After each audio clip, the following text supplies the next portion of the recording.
শিল্পের আলো ছড়িয়ে দিতে আমরা আবার ফিরে এলাম আপনাদের প্রিয় অনুষ্ঠান মঞ্চালোকে।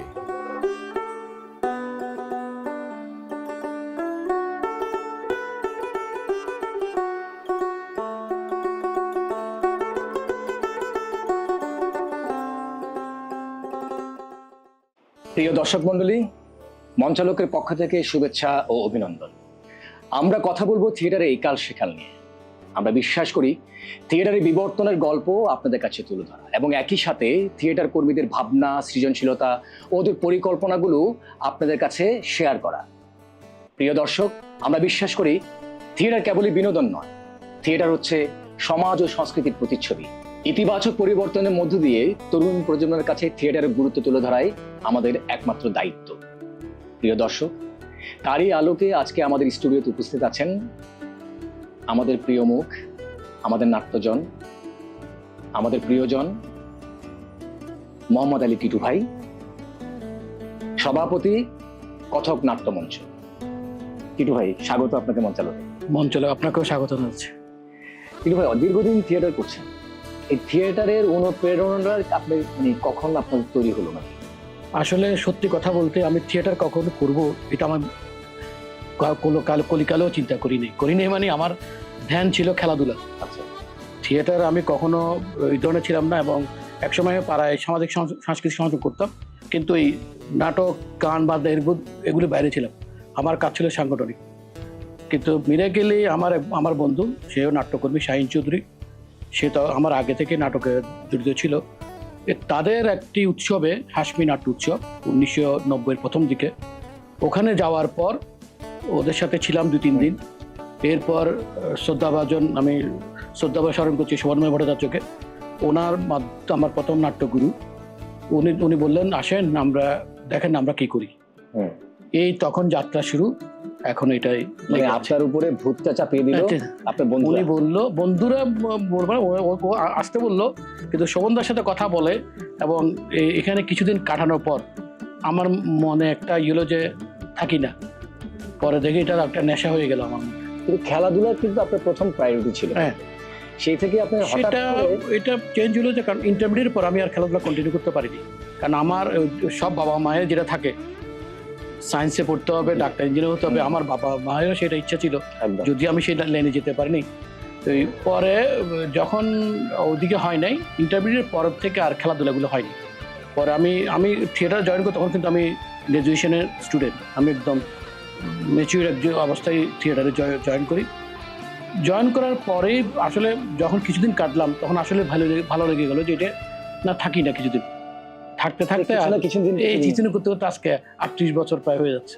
38 বছর প্রায়। তাহলে এই যে 38 বছরের এই জার্নিটাতে যখন আপনি এখনো অবধি করছেন, সেই জায়গায় কি কখনো কোনো সমস্যার সম্মুখীন হয়েছেন? মানে আপনার ব্যক্তিগত কোনো লাইফে? ব্যক্তিগত সমস্যা হয়নি।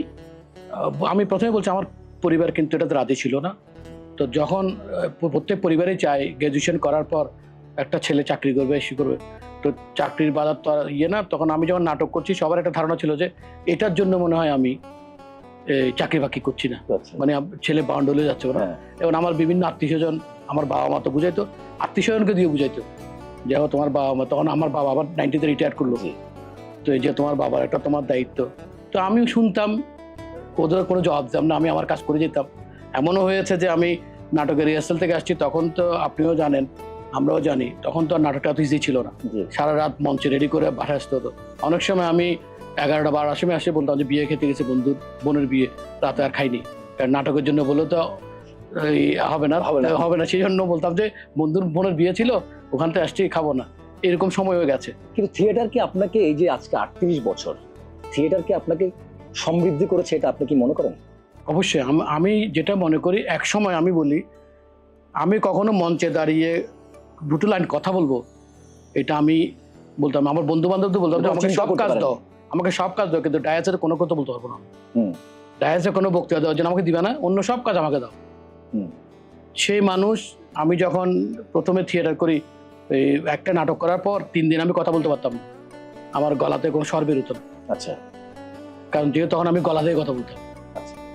এমনও হয়েছে আমি নাটক করেছি, তারপর দিন আমার আর নেই, তো ওই ওই অবস্থা থেকে যে আমি এখন অনর্গল নাটক করছি, 3-4টা নাটক একই সাথে করছি, তো সেটা আমি তো মনে করছি আমার মানে ব্যক্তিগত জীবনে আপনাকে সেটা প্রভাব ফেলেছে? অবশ্যই অবশ্যই অবশ্যই মানুষের সাথে একটা সম্পর্ক হয়েছে।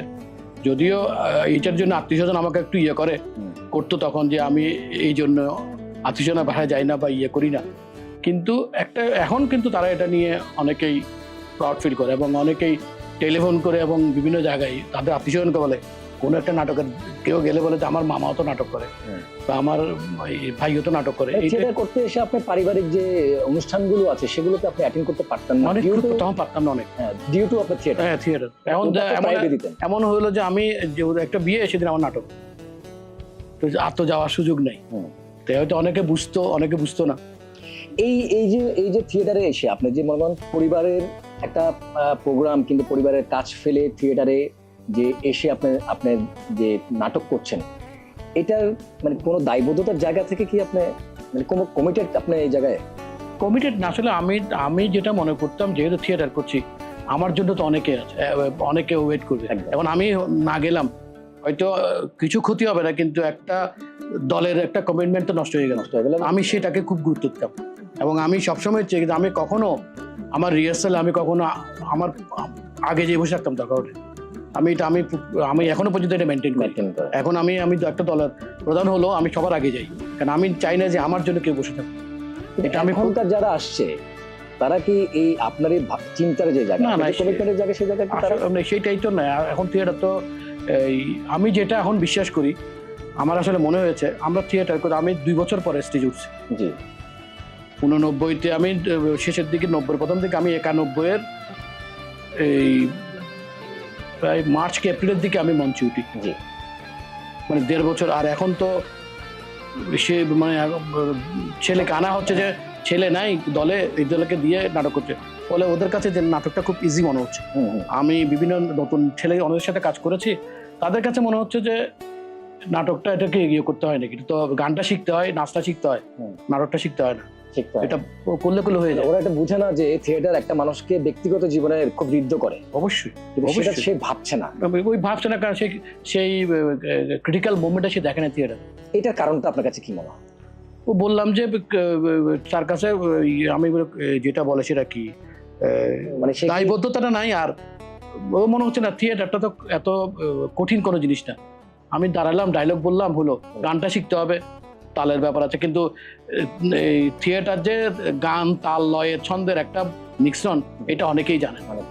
আর একটা বলো যে আমাদের মানে এখনো আমাদের বেশিরভাগ মানুষেরই একটা ভ্রান্ত ধারণা এখনো রয়ে গেছে, সেটা 90 সালেও দেখেছি, এখনো দেখছি, নাটক করাটা বনের ঘরে খেয়ে বনের মাছ ধরা, এটা এখনো রয়ে গেছে। কিন্তু আমি আরেকটা জিনিস বলি আপনাকে, যেটা আমার কাছে যেটা আমি ফিল করি সবসময়, যেটা মনে করেন যে আপনারা যখন স্টুডিও থিয়েটার কেন্দ্রিক মানে মুসলিম হল কেন্দ্রিক যখন থিয়েটারটা করতেন, চর্চা করতেন, তখন আপনাদের সঙ্গে যারা শিল্পকলা, যারা থিয়েটার চর্চা করতো, তাদের সাথে একটা হৃদ্রতার যে জায়গাটা, সেটা কখনো ছিল না। যোগাযোগটা হয়তো কোনো জায়গায় আপনাদের যারা পরিচিত আছে তাদের সাথে আপনাদের সেই যোগাযোগটা হতো, কিন্তু এর বাহিরে যারা তরুণরা বলেন অথবা যারা মাঝামাঝিতে এসছে, তাদের সাথে কোনো হৃদ্রতার কোনো সম্পর্কের জায়গা কিন্তু তৈরি হয়নি। এখন কিন্তু একটা মানে সময় এসছে যে এখন একে অন্যকে চিনতে পারছে, এবং আপনি তো এখন বিভিন্ন দলেও কাজ করছেন, শিল্পকলা রেপার্টারি তো কাজ করছেন আপনি। এই যে এতদিনের একটা আমি কি বলবো, একটা বাউন্ডারি লেভেল, সেই বাউন্ডারি লেভেলটা যে ভেঙে গেল, এটাকে আপনি কিভাবে দেখেন? এইটা একদিক দিয়ে ভালো হয়েছে, আরেক দিক দিয়ে কিন্তু কম্পিটিশনটা কমে গেছে। আচ্ছা, কিরকম? আমার কাছে মনে হচ্ছে তখন কিন্তু একটাই ছিল, শিল্পকলা ভালো নাটক করছে, স্টুডিও থিয়েটারের লোকগুলো চিন্তা করতেন আমাকে একটু ভালো নাটক করতে হবে, যেমন গণায়নের শেষ সংলাপ, লাইক ইট, এটা দেখার পর আমাদের অনেক ওরা এই নাটক করলো, আমাদের তো এই নাটক করবে, এটা একটা কম্পিটিশন ছিল আমার। তখন 2 দিকে নাটক হতো বলে প্রত্যেকের একটাই ছিল যে ওরা ভালো করছে, আমাদের নাটকও কাজ হয়েছে বেশি, এখন কিন্তু কাজ কমে গেছে। কিন্তু দূরত্ব তো আমাদের ছিল, দূরত্বটা ছিল, মানে দূরত্বটা মারামারির দূরত্ব। আমি নিজে অনেকে এখনো সাইফুল ভাই এখন আমাকে বলে, তুমি তো এই দূরত্ব থাকাটা কি না, আমি মনে করি দূরত্বটা আরো কমে যাবে। আমি শিল্পকলা বিভিন্ন আড্ডায় বলি, আরো 3-4 জন মানুষ না থাকলে এই দূরত্বটা আরো কমে যাবে। অলরেডি দূরত্বটা কমে গেছে আমার কাছে মনে হয় না। এখন দূরত্ব ভাইকে এখন মনে করেন যে এখন টিটু ভাইকে যেভাবে আমি দেখি কিংবা টিটু ভাই আমাকে আমি যেটা মনে করি ব্যক্তিগত আমাদের দূরত্ব আছে বলে কি মনে করি? না না, এখন দূরত্ব নাই। এখন আগে তো অন্য দলে কাজ করাটা তো এটা রীতিমতো একটা ক্রাইম হইতো, ক্রাইম ছিল এটা। মানে তুমি ওই দলে কাজ করতে গেছো, ওই দলের ইয়ে করতে গেছো না। আমি এমনও জানি, আমি এটা বলছি, শোভন মহিদার যখন মারা গেল আমার দল থেকে যখন চলে আসছে, তখন ওনার মৃত্যুবাসী যখন আমি গেলাম, অনেকে আমাকে এমনভাবে বলছে যে তুমি কতক নাট্য সম্পদ থিয়েটারের ওখানে গেল, তাহলে উনি তো আমার গুরু ছিলেন, সেই জন্য গেছে। আমি তো দল হিসেবে যাইনি, উনি আমার গুরু ছিলেন, সেই জন্য গিয়েছি। এইটার দূরত্ব কাটার একটা ইয়ে ছিল যে ওই মধ্যদেশ সমন্বয় পরিষদ যখন একীভূত হয়েছিল, এটা কেটে গেছে। কিন্তু আবার আমাদের যত দূরত্ব শুরু হয়েছে কিন্তু ফেডারেশন। আর সমন্বয় পরিষদটা কেন আমরা ধরে রাখতে পারলাম, এটা আপনার কাছে কি মনে হয়, না ধরে রাখার কারণটা কি? এইটা হলো যে ওই বললাম না, ফেডারেশন যখনই ফেডারেশনের ব্যাপারটা আসছে তখন এদের সমন্বয় পরিষদকে ক্ষতি করছে। যখনই ফেডারেশনের ব্যাপার আসে তখনই যে আমাদের যে একটু গন্ডগোল হয়, পদ নিয়ে হোক যেটা নিয়ে হোক, তখন এটা এফেক্টটা পড়ে সমন্বয় পরিষদের উপর। কিন্তু সমন্বয় পরিষদটা চট্টগ্রামের একটা মোর্চা, ফেডারেশনের আগের মোর্চা, এটা জি জি জি সবচেয়ে পুরনো মোর্চা বাংলাদেশে। হ্যাঁ, ওই বললাম যে যখন সমন্বয় পরিষদ আবার দ্বিধা বিভক্ত হওয়ার পর আবার একীভূত হলো, দুই পক্ষে মিলে, আমি নিজে সেই সমন্বয় পরিষদের সাংগঠনিক সম্পাদক ছিলাম, আচ্ছা, একীভূত সাংগঠনিক সম্পাদক ছিলাম। কিন্তু যখনই ফেডারেশনের একটা ব্যাপার আসছে তখন আমাদের মধ্যে আবার মনোমালিন্য সৃষ্টি হলো। এটা বেশিরভাগ হচ্ছে সিনিয়রদের মধ্যে। আচ্ছা, হওয়ার পর আবার ইনএক্টিভ হয়ে গেল এবং একটা পর্যায়ে আমি বিলুপ্ত হয়ে গেল। না, বিলুপ্ত হয়েছে এটা আমি বলি, যখন বিলুপ্ত হয়ে আমার সাথে একটা নিয়ে কথা উঠছিল, ওইটা ব্যাপার নিয়ে দারুল কাবাবে মিটিং হচ্ছিল, আমি ওই মিটিং উঠে চলে আসলাম। সেটা আমার লাস্ট মিটিং ছিল, এরপর আর মিটিং হয়নি। আমার একটা সৌভাগ্য হয়েছিল স্টুডিও থিয়েটার একটা মিটিং। হ্যাঁ, আমার একবার ওই সুতরাং আমি সমন্বয় পরিষদের সাথে তো আমি 90 পর থেকে তো একদম ওতপ্রোতভাবে জড়িত ছিলাম। তো তখন আমার মনে হয়েছে যে ফেডারেশনটা একটা এফেক্ট করছে। আর কিছু মানুষ এখনো কিন্তু তাদের মধ্যে ব্যক্তিগত দ্বন্দ্বটা এখনো কাটতে পারে নাই, যদিও ইয়াংদের মধ্যে এবং আমাদের মতো বয়সের মধ্যে কেটে গেলেও ওদের মধ্যে কিন্তু এখনো কাটেনি। এটা কেটে গেলে কিন্তু আরো মানে এখন যেভাবে হচ্ছে আরো এই যে আমরা একসাথে কাজ করতে পারছি না, এটা আমি কিছুদিন আগে আমাদের যিনি তখন সভাপতি ছিলেন শাকসগতপাল, ওনাকে বলেছিলাম একটা উদ্যোগ নেওয়ার জন্য, যে দেখেন আবার করা যায় কিনা। এখন তো আমরা সবাই একসাথে আছি, আগে তো একটা ডিভিশন ছিল, এখন তো সেই ডিভিশন। আর আমার মনে হয় এখন যারা দলের কাজ করছে তাদের মধ্যে এটা এফেক্ট করবে না, কারণ ওরা আর যারা করবে তারা আর লাইমলাইট আসবে না, তাদের লাইমলাইটের সময়টা শেষ। আর একটা জিনিস হচ্ছে, আমরা দেখতে পাচ্ছি যে আমরা যখন কোনো নতুন নাটক যখন প্রযোজনা করি, আমরা তখন মঞ্চে যখন আমরা এটাকে প্রথম শোটা করি কিংবা দ্বিতীয় শোটা করি, দ্বিতীয় শো পর্যন্ত হয়তো আমাদের দেখা যায় যে দর্শক বেশ ভালো হচ্ছে, এরপরে আমাদের ক্রমান্বয়ে দর্শক কমতে থাকে। এটাকে আপনি কিভাবে দেখেন, কেন? কারণ আসলে আমরা তো আসলে সাধারণ দর্শক সৃষ্টি করতে পারিনি। আমার এখনো মনে হয় আমরা যে দর্শকগুলো, এগুলো আমাদের সার্কেলের মানুষ, হয়তো আমার আত্মীয়, আমার বন্ধু বান্ধব, কিন্তু ওরা একটা দুইটা শো করার পরে একটা কয়বার দেখবে। কিন্তু আমরা একটা সার্কেল যদি দর্শক সৃষ্টি করতে পারতাম, হয়তো আমাদের একটা শোতে 6 জন 200 জন মানুষ, জি, তাহলে কিন্তু আমরা যদি 1000 2000 মানুষের একটা সার্কেল করতে পারতাম, তাহলে তো 10টা শো তো হাউসফুল যাওয়ার কথা, একদম, তাই না? কিন্তু আমরা সেটা করতে পারছি বলে মনে হয় না। কিন্তু আমরা কি বিকল্পটা চিন্তা করি কখনো, কিভাবে দর্শকটা ক্রিয়েট করা যায়? এটা আসলে আমি যেটা মনে করি, দর্শকের এটা আমি একটা কথা বলি, আমি একটা উদাহরণ দিই। একটা উৎসব হচ্ছিল, উৎসবের আগের দিন দর্শক একটা নাটক দেখলো, কিন্তু নাটকটা খুব বাজে ছিল, এটা তারপর দিন এফেক্ট, তারপর দিন ভালো নাটকটা দর্শক আর দেখতে আসেনি। কারণটা কি আপনি এটাই মনে করছেন? মানে দর্শক যখন ভালো নাটক দেখবে না, এটার এফেক্ট ওর কাছে পরে, পরবর্তী বছর সব নাটককেই একই কোয়ালিটির মনে করে। এটা একটা কারণ মানব দিক দিয়ে কিন্তু আমরা কিন্তু আগে যেভাবে চিন্তা করতাম, আমরা এখন মানব দিক দিয়ে চিন্তা করি না। এটার কারণও আছে, কারণ আমার কাছে এখন লোক নাই। আমি কালকে আসলে একটা ছেলেকে মঞ্চে তুলে দিচ্ছি, তার কোনো স্টেজে দাঁড়ানোর অভিজ্ঞতা নাই, সেটা দর্শক বুঝবে না, সেটার এফেক্ট হচ্ছে। আর এখন তো বিনোদনের অনেক মাধ্যম হয়ে গেছে। আচ্ছা, আরেকটা জিনিস আমি বলি, তরুণ প্রজন্মরা কিন্তু আসছে, থিয়েটারে আসছে, আবার একটা সময়ে হারিয়ে যাচ্ছে, এটাকে আপনি কিভাবে দেখেন? ওরা হয়তো একটা উদ্দেশ্য নিয়ে আসছে। এটা এক সময় ছিল যে থিয়েটার করলে মনে টেলিভিশনে চান্স পাওয়া যায়। হ্যাঁ, এটা কিন্তু আমরা যখন ঢুকলাম, তারপরেও ঢুকলাম, সবার একটা ধারণা আছে। কারণ আমাকে অনেকে বলছে যে কই টেলিভিশন নাটকটা করো না, ইয়ে করো। কিন্তু আমি তখন হয়তো একটু বিপ্লবী ছিলাম, যে আমি মঞ্চে কাজ করার জন্য আসছি বলতাম, কিন্তু ওইটার এখনো এফেক্ট আছে। কিন্তু অনেকে যখন দেখা যায় যে এটা নিয়ে তার যে লক্ষ্য সেটা হচ্ছে না, তখন আস্তে আস্তে সে চলে যাচ্ছে, অথবা সে অন্য মাধ্যমে চলে যাচ্ছে। দায়বদ্ধতার জায়গাটা সে না, ওইটা একদম নাই এখন। আমি মনে করি এটা টোটালি নেই, ধারণ করে না। এখন একদম আগে একটু করলো, এখন টোটালি ধারণ করে না। কারণ আমরা দেখছি কিন্তু আমাদের, আমি নাম বলতে চাই না, অনেক দলই আছে এখন তারা এই কর্মী সংকটের কারণে তারা কোনো প্রযোজনা করতে পারছে, অনেকে করতে পারছে না। তাহলে এই যে একটা দল যে কর্মী সংকটের কারণে করতে পারছে না একটা নাটক, তাহলে সেক্ষেত্রে ওই দলটার করণীয়টা কি বলবো আপনার? আমার তো মনে হয় এখন অনেক দল সেটা করছে, বিভিন্ন দল থেকে নিয়ে কাজ করা। এখন ওই বাইন্ডিংস আমার দলে ছাড়া অন্য দল করতে পারবে না, এটা করলে তাহলে তাকে নাটক বন্ধ করে দিতে হবে। এখন আমার কাছে নাই, ঠিক আছে, আমি ওই দলের দুজনকে নিই যাদেরকে আমার নাটক, এটা তো এখন পুরো বাংলাদেশে এখন হচ্ছে। ঢাকার মতো প্রতিষ্ঠিত দলরা পর্যন্ত এখন এই কাজটা করছে, হয়তো দলে করছে, অথবা 4-5জন নাট্যকর্মী মিলে একসাথে একটা প্রোডাকশন করছে। এটা কি ভালো দিক বলে মনে করছেন না? আমার মনে হয় থিয়েটার তো বেঁচে থাকবে। এখন আমি তো একদম প্রোডাকশনই করতে পারছি না, আমার দলে তো নাই, তো সেখানে আমি আরেকজনকে সাহায্য নিয়ে, তো এটা পৃথিবীর সব জায়গায় হচ্ছে, সাহায্য নিয়ে তো কাজ করতে পারে। এটা তো এটা না যে আমি ওর উপর পাই না। আমার একটা প্রোডাকশনে সে যদি ভালো অভিনেতা হয়, আমি কাকে দিয়ে আমার পারফরমেন্স আপ হয়, তাহলে নিতে তো আমি এখন সমস্যা মনে করি না। হ্যাঁ, তখন আমার অ্যাভেলেবেল ছিল, আমি নিলাম না, কিন্তু এখন তো আমার যেহেতু না, কিন্তু আমি তাইলে আমি শুধু আমি দলের সভাপতি এটা বলার জন্য একটা দল রাখার তো কোনো প্রয়োজন আমি মনে করি না। যদি আপনি নাটক না করেন, না পারে, তার বন্ধ করতে। একটা চমৎকার একটা আপনার প্রস্তাবনা এটা, যে এটা আসলে হওয়া উচিত। যখন আপনার একটা দলে কোনো নাটক করতেই পারছেন না, তাহলে সেও তো আমাদের নাট্য বন্ধু। হ্যাঁ, অবশ্যই তাদেরকে দিয়ে যদি সম্ভব হয়, তাহলে দলটাকে তো বাঁচিয়ে রাখা যায়। হ্যাঁ, এখন আমি তো আমার 5 জন আছে, তো আমি আরেকটা নিলাম, অসুবিধা কি? তাহলে আমার প্রোডাকশনটা দাঁড়ায় গেল, একটা ভালো প্রোডাকশন হলো। আমি এখন আমি যদি এটা করতে না চাই, কেউ যদি মনে এগো, তাহলে বন্ধ করে দেবো। একটা ভালো দিকও আছে কিন্তু, যে দল মানে ওই দলটা কিন্তু যে দলের লোকগুলোকে নিয়ে কাজ করবে, সেই দলের লোকগুলোর সঙ্গে তার একটা হৃদ্রতা হবে, তারপর সেও শিখলো, তারাও শিখলো, একটা আদান প্রদান। আমি একটা স্টাইলে থিয়েটার করি, সব দল তো এই স্টাইলে করে না, তাহলে আমি তার স্টাইলটা জানলাম, সে আমার স্টাইলটা জানলো। নিজেকে আরো বেশি সমৃদ্ধ করা যায়, অবশ্যই সমৃদ্ধ, অভিনয় সমৃদ্ধতা করা যায়। এটা কিন্তু এখন হচ্ছে চট্টগ্রামে অনেক দলে, আমি নিজে তো 2টা দলে কাজ করছি। আপনার সাথে তো আমারও কাজ হয়েছে, ওই রিপেয়ারের কাজ, আমি 2টা দলে কাজ করছি এখন। সো এটা একটা ভালো দিক বলে, যেমন আপনারা সিনিয়র হিসেবে আপনাদের থেকে অনেক কিছু আমি নিয়েছি। হ্যাঁ, আমার হয়তো বা কোনো কিছু দেওয়ার ছিল কিনা আমি জানি না, কিন্তু আমি নিয়েছি অনেক। অবশ্যই অ্যাক্টিংটা তো এটা আমি কি বলি, এটা ম্যাথমেটিক্সের মতো।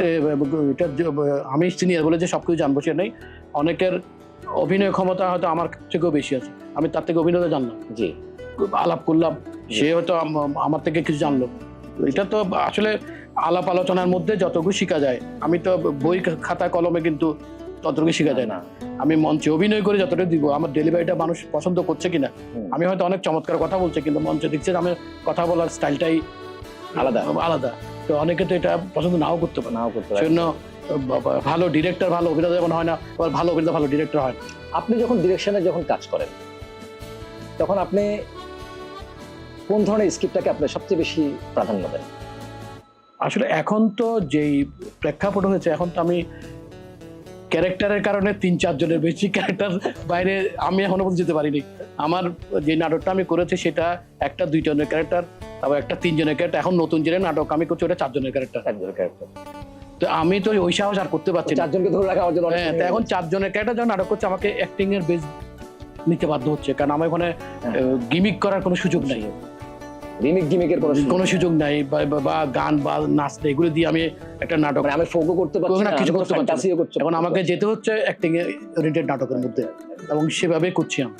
এটা একটা খুব ভালো কথা বলছেন আপনি, মানে এই যে সংকটের জায়গায় কিন্তু এটা একমাত্র মানে রাইট ডিসিশন আমি মনে করি, যে এই 3 থেকে 4 জন অথবা 2 জন আর একজন হলে তো আরো ভালো। আমি তো অনেককে বলেছি যে আমি 15 জন দিয়ে নাটক একটা শো না করে, আমি 2-3 জন নিয়ে এটাকে 10টা শো যোগ করি। আমি আমার জন্য, দলের জন্য এবং নাটকের জন্য ভালো মনে করি এখন এই প্রেক্ষাপটে। দলের মধ্যে মনে করেন যে আমার 30 জন ছেলে মেয়েরা আছে, অথবা 10 জন ছেলে মেয়েরা আছে, 15 জন ছেলে মেয়েরা আছে, এরকম এক এক দলের কিন্তু দেখা যায় কি, সেখানে যখন কাজ করতে যাওয়া হয় তখন দেখা যায় কি ওখানে 4 জন, বাকিরা কোনো না কোনো মান অভিমান বলেন, রাগ বলেন, হ্যাঁ, এগুলো নিয়ে দলে তারা আসতে চায় না। এটা কি তারা, যারা এই কাজগুলো করে, তারা কি এটা সঠিক কাজ করে না? আমি মনে করি, আমার যেটা ধারণা, করলে ভালো করে করেন, এখন না করলে আপনি তাইলে যদি করতেই না চান। এখন আমি অনেকের, এটা আমি দেখেছি, তো আমি এই দলের মেম্বার, এইটাকে একটা অনেকে পুঁজি করে, এক্স্যাক্টলি। অনেকে বলে যে আমি তো নাটক পাবো, এটা হলো যে তার দলে কোনো কাজই করে না। করে কাজ করে এবং দলে বছর সমাজ একবার আসে না, হয়তো প্রতিষ্ঠা বার্ষিকী আসলো না আসলো না, কিন্তু আমি অমুক দলের নাট্য করবি। যদি অন্য কোথাও কাজ করতে গেলেও এমনও আছে যে 30 বছর এই নাটক কিন্তু উনি একবার মঞ্চ উঠে নেই, কিন্তু 30 বছর এই দলের সাথে ছিল, কিন্তু ওভাবেই ছিল। তা আমি ওভাবে এটা আমি অনেক দলকেই বলি, ওরা বলে আমার এত মেম্বার আছে, ওই মেম্বার দিয়ে লাভ নেই, আমি 4 জন দিয়ে কাজ করবো। আমি 30 জন নিলাম, ও আমাকে বছরে 6 মাসে একবার আমাকে আসলো, আমি ওই কোয়ান্টিটিতে, আমি কোয়ালিটিতে বিশেষ করে কোয়ান্টিটিতে না। মানে ওই ধরনের কর্মীগুলোকে আপনি কিভাবে দেখেন? মানে এই যে বললাম না, দলকে মানে একটা কি বলবো এটাকে, অনেকটা দলের মধ্যে পিস্তল দিয়ে ঠেকানো এরকম একটা ব্যাপার না? ওইটা হলো যে ওরা আসলে দলটাকে ক্লাব মনে করে, মানে ক্লাবের মেম্বার। ওই যে অথচ কিন্তু উনি কিন্তু 15 বছর বলার সময় 15-20 বছর এটা বলে। হ্যাঁ, কিন্তু যখন দলের একটা ক্রুশিয়াল টাইম থাকে, সে ক্রুশিয়াল টাইমে তখন তারা আরো দল থেকে বিচ্যুত হয়ে থাকে। আচ্ছা, এমনি অনেক দল আছে, এখন অনেক দল আছে, তাদের লিস্টেড মেম্বার কিন্তু 15-20 জন, কিন্তু ওরা নাটক করতে পারছে না।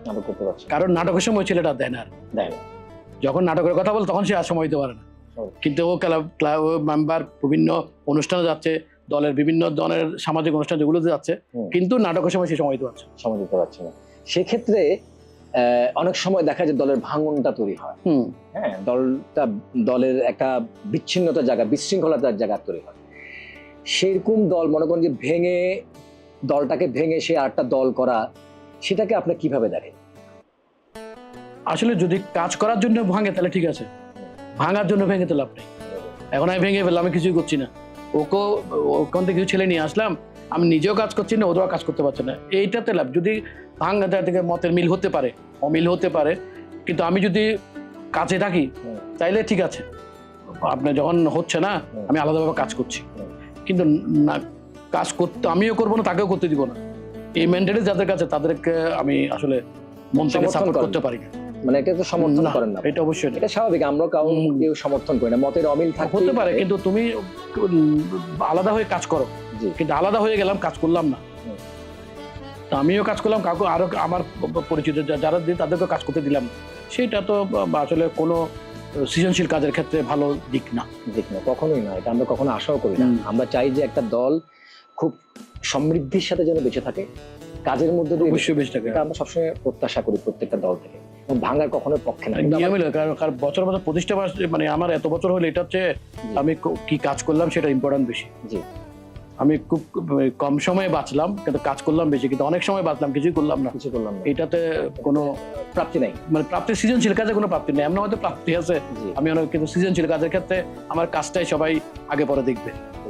এখন আপনার ডিরেকশনের কি কাজ করছেন আপনার দলে? আমি মোহিত চট্টোপাধ্যায় একটা নাটক দর্পণ, সেটা কাজ করছি, আশা করছি জুলাই মাসে আমি একটা মঞ্চে যাওয়ার, এটা এই মে মাসে মঞ্চে যাওয়ার একটা কথা ছিল, কিন্তু একজন আমার অভিনেত্রীর পরীক্ষার কারণে এটা পিছানো হয়েছে আমাকে। আশা করছি জুলাইতে আমি এটা মঞ্চে যাব। মানে এই ক্ষেত্রে এখন মানে নিয়মিত প্রযোজনা কি আপনার কি চলছে? যুযুদান। আচ্ছা, যুযুদান, মৃণাল মুখোপাধ্যায়ের যুযুদানটা চলছে। এর মধ্যে তো শো করেছেন কি? না, এই গত 2 মাস 20-21 মাস আমি কোনো শো করেন। আচ্ছা টিটু ভাই, আপনি আগামী 50 বছর থিয়েটারে কোন জায়গায় দেখতে চান? আসলে আমরা তো যখন থিয়েটারে আসলাম, থিয়েটারের অবস্থা দেখলাম, আমরা তো মনে করেছিলাম যে এতদিন এটা প্রফেশনাল হয়ে যাবে, কিন্তু সেটা আমাদের দুর্ভাগ্য, বাংলাদেশের দুর্ভাগ্য। আমরা আমাদের পার্শ্ববর্তী দেশে যেয়ে দেখি যে আমরা মনে করছিলাম যেহেতু পাশাপাশি দেশ, পাশাপাশি ভাষা, সবকিছু মিলে আমরা সেটা আশা করেছিলাম। যে কোনো কারণ আমরা যাদের কাছ থেকে আশা করলাম তারাই আমাদের সবচেয়ে বড় নিরাশার জায়গাটা করে দিয়েছে, যাদের কাছ থেকে আমরা আশা করেছিলাম। কিন্তু আর এখন তো আমি জানি না থিয়েটারটা কিভাবে হবে, কিন্তু এখন যে অবস্থায় দেখছি, যে মানুষের মধ্যে যে মেন্টালিটা দেখছি, আমি খুব হতাশ ইয়াং জেনারেশনের কাছে। কারণ তাদের মেন্টালিটা মানে এমন চলে যাচ্ছে, কথাবার্তা, আচার আচরণ। আমি জানি না থিয়েটারের হয়তো এফেক্ট হয় না, কিন্তু এফেক্ট হবে না, যেটাকে অস্বীকার করার উপায় নেই। কারণ মানুষের চিন্তা ভাবনাটা খুব, বিশেষ করে যে আমরা বলি যে তরুণ সমাজ, অসম্ভবভাবে চেঞ্জ হচ্ছে। আমি এটা বুঝি যখন আমি সামাজিক যোগাযোগ মাধ্যমে ফেসবুকে আমি বিভিন্ন পোস্ট দিই, তখন ওখানে কমেন্টগুলো দেখলে আমি বুঝি তাদের মেন্টালিটি।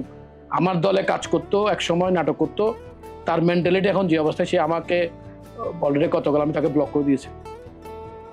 আনফ্রেন্ড করে দিয়েছে।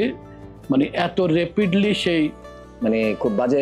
একসময় থিয়েটার করতো ছেলে, যে কোনো কারণে থিয়েটার করতে পারছে না এখন, কিন্তু চিন্তা ভাবনা প্রচুর চেঞ্জ হয়ে গেছে। কিন্তু আমরা যখন থিয়েটার আসছি টিটু ভাই, আমরা কিন্তু তখন রুম ঝাড়ু দিয়েছি, হ্যাঁ আমরা চা এনেছি, আমরা সেট ধরেছি, স্টিল এখনো সেট হ্যাঁ এখনো ধরি। কিন্তু এখনকার ছেলে মেয়েদেরকে মানে তখন আমাকে বলতেও হতো না, আমরা নিজে গিয়ে ধরি, নিজে করতে তো। কিন্তু এখনকার ছেলে মেয়েদেরকে বললেও মানে চেহারাটাকে এমন ভাব করছেন মনে হচ্ছে আমি ওর কিডনিটা চাচ্ছি। ওরা তো এটাকে প্রেস্টিজ, মানে এখানে এই কাজ করতে হবে। আমি এটা বলি যে আমরা তো এখন তো থিয়েটার অনেক ইজি হয়ে গেছে। জি, একসময় মুসলিম হলে যখন আমরা রাতে এসে উইংস স্কাই সব লাগানোর পর আমরা এই মুসলিম অথবা ভাঙ্গা মুসলিম নড়াচড়া করতে উঠতাম, জি, জি, উঠে না জি। করতাম, এগুলো করার পর ইয়ে করতাম। কিন্তু সেই জায়গাতে এখন তো আমরা খুব আরামে থিয়েটার করছি, সবকিছু রেডি, আমি এসে শুধু শো করছি। আগে কিন্তু থিয়েটার এত, আমি মনে করি যে মানে ক্রিটিক্যাল সময় কিন্তু থিয়েটার ভালো চলে। হ্যার ক্রিটিক্যাল সময় থিয়েটার ভালো ভালো চলে, চলে। কিন্তু এইবার মনে একটু ব্যতিক্রম। মানে এইবার তো পুরো বাংলাদেশটাই ব্যতিক্রম। থিয়েটার তো এবার এটার জন্য আমরা দায়ী। আমরা থিয়েটারটাকে অন্য জায়গায় নিয়ে গেছিলাম, ব্যক্তি স্বার্থে হোক, নিজেদের সুযোগ সুবিধার ক্ষেত্রে হোক, আমরা থিয়েটারটাকে চেঞ্জ করে ফেলছিলাম। সেটার এফেক্ট কিন্তু আমরা পেয়েছি। একটু আগে আপনি একটা কথা বলছিলেন যে থিয়েটারটাকে যতদিন না পর্যন্ত প্রফেশনাল জায়গায় নেওয়া যাবে না, ততদিন পর্যন্ত থিয়েটারটা এভাবেই দিনের পর দিন ডিক্রিজ হতে থাকবে। এটা হবে, এবং যাদের দায়িত্ব ছিল এটা নেওয়ার, তারা নিজেদের অবস্থা পরিবর্তন করলেও টোটাল থিয়েটারকে কিন্তু খুব একটা ইয়ে করে না, কারণ তাদের সুযোগ ছিল এটা করার। কিন্তু দেখেন আপনি 38 বছর ধরে মানে নিজের মানে ওই যে ঘরের খেয়ে বোনের মোষ তাড়াচ্ছেন, ঠিক আছে, হয়তোবা ব্যাকআপ আছে, ব্যাকআপ ছিল বলে আপনি তাড়িয়েছেন, এখন কিন্তু সেটা নাই। কিন্তু না, এখন তো আমি সময়ের জায়গা থেকে সিচুয়েশনটা এমন একটা জায়গায় দাঁড়িয়েছে যে এখন সবাই আসলে চায় কিছু একটা করতে। অবশ্যই এটা তো ইয়ের একটা, আর আমি না চাইলেও মানে এখন আমার সাথে যারা আছে তারা তো তাদের একটা এত বছর এলো কি পেলা। তো আমি বলছি, আমি নিজে থেকে বলছি আমি তো কিছু পাওয়ার জন্য করিনি, কিন্তু ভিতরে ভিতরে নিশ্চয়ই কি পেলাম, এটা তো প্রশ্ন জাগেই সবসময়। আমাদের যারা সারথি যারা ছিল, আমাদের অগ্রজ যারা থিয়েটারে যারা ছিলেন, তারা কিন্তু চাইলে কিন্তু পারতেন। কিন্তু হ্যাঁ, সেটাই তো বলছি আমি বললাম তো, তারা কিন্তু যেই অবস্থানে ছিলেন, যে সুযোগ সুবিধা ছিল, এটাকে প্রফেশনাল করা যেত। আমাদের পার্শ্ববর্তী দেশে কিন্তু থিয়েটার বোদ্ধারাই করেছেন, এটা সরকারকে ওরা প্রেশার ক্রিয়েট করেছে, সরকারের করতে বাধ্য হয়েছে। কিন্তু আমাদের যারা তাদের নিজেদের ক্ষেত্রে ঠিকই করেছেন, কিন্তু টোটাল থিয়েটারের ক্ষেত্রে কিছু করেন করতে পারে, এটা সুযোগ ছিল। আসলে দুঃখজনক। হ্যাঁ, আমি মনে করি গত 15 বছর 20 বছর ছিল, কিন্তু আমরা এটা করতে পারিনি। আমরা কিছু মুষ্টিমেয় সুযোগ সুবিধা নিয়েছি, কি হচ্ছে মনে করছি আমি সবকিছু পেয়ে গেলাম, কিন্তু টোটাল থিয়েটারটা প্রফেশনাল হয় নাই। ওই আরেকটা কথা বলি, সেটা হলো যে এটার জন্য আসলে অনেকের যারা মিডিয়া কেন্দ্রিক হয়ে গেছে, তারা মনে হচ্ছে আমি তো ইনকাম করছি, আমি তো ইনকাম করছি, শুধু আমি এটা নিয়ে মাথা কামাইলাম। কিন্তু আমি আশাবাদী, সবসময় আমি আশাবাদী যে কেউ না কেউ একদিন না একদিন মানে এটা নিয়ে যুদ্ধ করবে, যে প্রফেশনাল জায়গা থেকে, এবং সরকার থেকেও অথবা কেউ না কেউ হয়তোবা সেই উদ্যোগটা নিতে পারে। আসলে উদ্যোগ নিলে হয়, কারণ এখন সরকারই দিচ্ছে না, এই দলগুলোকে আজকে অনেক বছর দিচ্ছে না, ফান্ড দিচ্ছে না।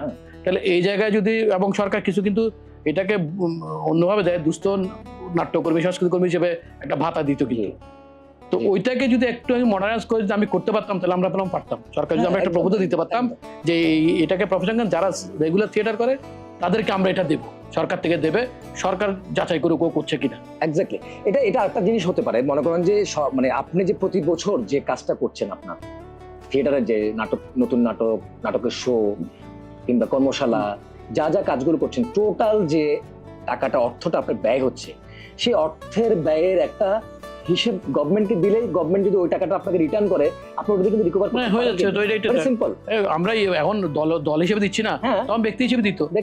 এবং অনেকে যে যারা দুস্থ নাট্যকর্মী, কিন্তু সেটা হলে যে আমাদের এখানে প্রেক্ষাপটটা ভিন্ন, যে কাজ করে নাই সে পেয়ে যাচ্ছে, কিন্তু যে রেগুলার কাজ করছে কারণ তার চ্যানেল নাই, সেই কারণ আসলে জিনিসটা হচ্ছে যে মানে সিস্টেমটা খুব বাজে। মানে এটা প্রথমে আমি অনেক জায়গায় আপত্তি করেছি যে দুস্থ নাট্যকর্মী কেন, নাট্যকর্মী দুস্থ হবে কেন? নাট্যকর্মী বলে তো অনেকে অ্যাপ্লাই করছে না, ওয়ার্ডটাই তো অসুস্থ, খুব বাজে। হ্যাঁ, অসুস্থ।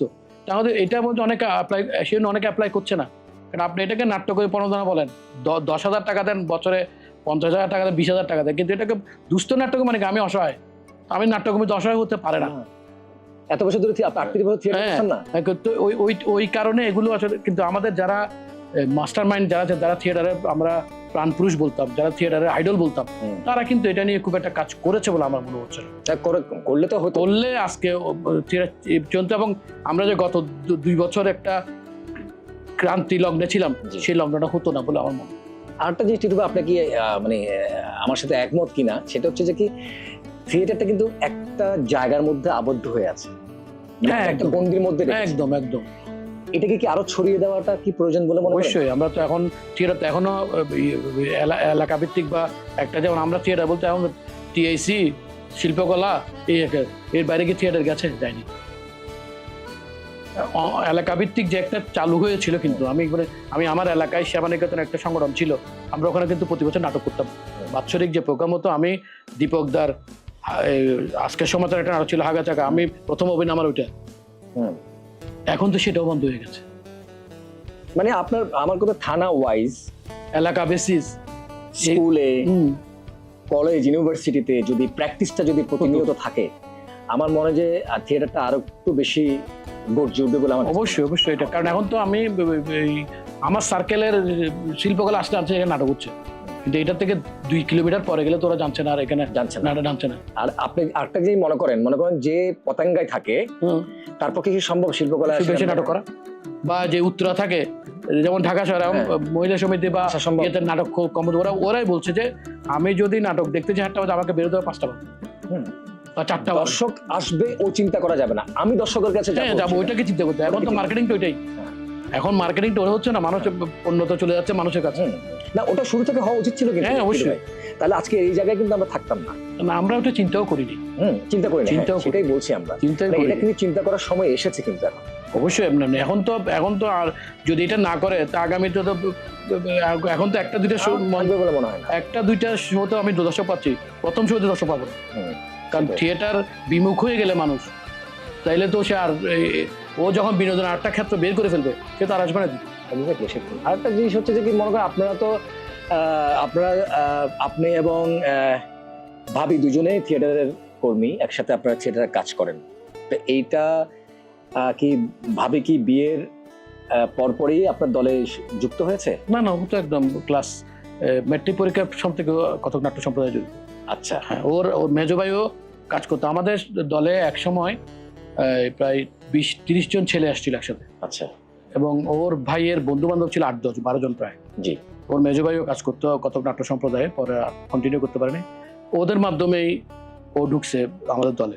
বিয়ে হওয়ার পরে আপনার যখন সন্তান যখন আসলো, তখন দুজনে থিয়েটার করছেন কিন্তু প্যারালালি একসাথে, সেক্ষেত্রে আপনাদের থিয়েটার চর্চাটাকে আপনার সন্তানদের উপর প্রভাব ফেলেছে কি? হ্যাঁ ফেলেছে। আমার মেয়ে দুইটাই তো আমার দলের, যেমন মিউজিক এবং লাইটের কাজ করে। আমার বড়টা দীর্ঘদিন ঢাকায় ছিল অনার্স করার জন্য, আইবিতে তো ওটা গ্যাপ ছিল। ছোটটা কিন্তু আমার জুজার নাটকের মিউজিক এখনো ছোটটা করা।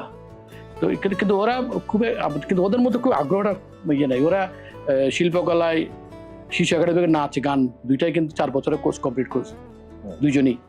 কিন্তু ওই বললাম যে সঙ্গটা এখন হয়তো বাবা মার কারণে হয়তো থিয়েটারের ইয়ে আছে, আমি ওদেরকে সরাসরি কোনো ইয়েতে এখনো করি নাই, একটু লেখাপড়ার চাপ ছিল, কিন্তু ওই কারিগরি বিভিন্ন কাজে জড়িত রাখছি আর কি। কিন্তু ওরা তো আসলে দেখে বড় হয়েছে, কারণ আমরা যখন ওরা দুজন, আমার মেয়ে দুইটাতে 1.5 বছর 2 বছরের ডিফারেন্স, তো আমরা যখন নাটক করতে যেতাম, যেহেতু দুজনে একই দলে ছিলাম, কাজ করতাম, তো ওই দুজনকে চেয়ারে শোয়াই দিয়ে আমরা মঞ্চে নাটক করছি। তো ওরা চেয়ার দুজনে ঘুম যাচ্ছে, আমরা মঞ্চে নাটক করছি। এখন অনেকবার নিয়ে যায়, কারণ আমাদের যেহেতু বাসায় কেউ ছিল রাখার, দুজনকে নিয়ে যেতে, তখন মাত্র ওরা বেবি, কিন্তু আমরা মঞ্চে নাটক করি। যেমন শাস্তি নাটক করতে আমরা দুজনে ছিলাম, কথকের প্রত্যেক নাটকে তো আমরা দুজনেই ছিলাম। তো ওদেরকে না কোনো নাটকের ওদেরকে তো না ওরা চেয়ারে ঘুম যেত বা ঘুম যেত, ওভাবে তো অনেক বছর করেছে। অনেক বছর। আরেকটা জিনিস হচ্ছে, আমরা প্রায় কাছাকাছি চলে এসেছি, শেষের কাছাকাছি চলে এসেছি। আপনার এই যেটা বললেন, আপনি যে নতুন একটা প্রযোজনের কথা যেটা বললেন, সেটা যেটা চলছে অলরেডি, আপনার স্ক্রিপ্টের কাজ তো চলছে, মানে এটা আপনি এখন ফ্লোরিং এর প্রজেক্ট, পাবলিকলি ফ্লোরিং এ যাচ্ছেন আপনি, তার মানে পাবলিকলি আপনি জুলাইতে আপনি আশা করছেন আপনি শো করবেন। আচ্ছা টিটু ভাই, আমরা তো আড্ডার জায়গাটা আমরা আরো হয়তো আপনার বসবো, কথা বলবো বিভিন্ন বিষয় নিয়ে, সবকিছু নিয়ে আমরা কথা বলবো, কিন্তু আমরা সময়ের কারণে হয়তো বা মাঝে মাঝে আমাদেরকে একটু ছেড়ে আসতে হয়। তো এই যে আজকে আপনি মঞ্চালক স্টুডিওতে আসলেন, এটার অনুভূতিটা আপনার কেমন? আমি আসলে অত্যন্ত খুশি, যে ধন্যবাদ জানাই যে কারণে মঞ্চালকের মতো একটা প্ল্যাটফর্মের কারণে আমরা কিছু না বলা কথা বলতে পারছি। যেহেতু আমাদের না বলা কথার ক্ষেত্রে খুব কম, একদম। কারণ আমরা বলার ক্ষেত্রে সব চ্যানেল, কিন্তু সেখানে যেহেতু আমরা খুব এত গোনার মতো না, আমি সহজ বাংলায় বললাম। তো এই কারণে মঞ্চালককে আমি ধন্যবাদ জানাচ্ছি। থিয়েটার কর্মীদের না বলা কথাগুলো মঞ্চালকের মাধ্যমে মানুষ জানছে, আমাদের সহকর্মীরা জানছে, আমাদের আগামী যারা থিয়েটারের জন্য ভাবছে তারা জানছে। এই জন্য মঞ্চালককে এই উদ্যোগটা চালু রাখার জন্য আমি অনুরোধ করব, এবং এই কাজে যদি কোনো সহযোগিতা আমার পক্ষ থেকে করার দরকার হয় আমি অবশ্যই করব। মঞ্চালককে অনেক ধন্যবাদ। আপনাকেও অনেক ধন্যবাদ, কৃতজ্ঞতা জানাই যে আমাদের এই ডাকে আপনি সাড়া দিয়েছেন, এসছেন। এটাতে মঞ্চালকের যারা বাইরে যারা কাজ করছে, আমরা যারা ফ্রন্টে কাজ করছি, সবার পক্ষ থেকে আপনার কাছে কৃতজ্ঞতা জানাই। প্রিয় দর্শক, এতক্ষণ আমরা কথা বললাম আমাদের মঞ্চের প্রিয় মুখ, আমাদের প্রিয়জন, নাট্যজন মোহাম্মদ আলী টিটু ভাইয়ের সঙ্গে। নানান জায়গা থেকে থিয়েটারের বিভিন্ন বিষয় নিয়ে আমরা আলাপচারিতা করেছি। আমরা আবারও ওনাকে আমন্ত্রণ জানাবো, আবারও কোনো একটা বিষয় নিয়ে ওনার সাথে আলাপ করবো আমরা। প্রিয় দর্শক, মঞ্চে নাটক দেখুন, নাটককে ভালোবাসুন, আমাদের মঞ্চালকের সাথে থাকুন, এবং আমাদের ফেসবুক পেজ এবং ইউটিউব চ্যানেলকে আপনারা সাবস্ক্রাইব এবং ফলো করবেন। ভালো থাকুন, সুস্থ থাকুন, শুভরাত্রি।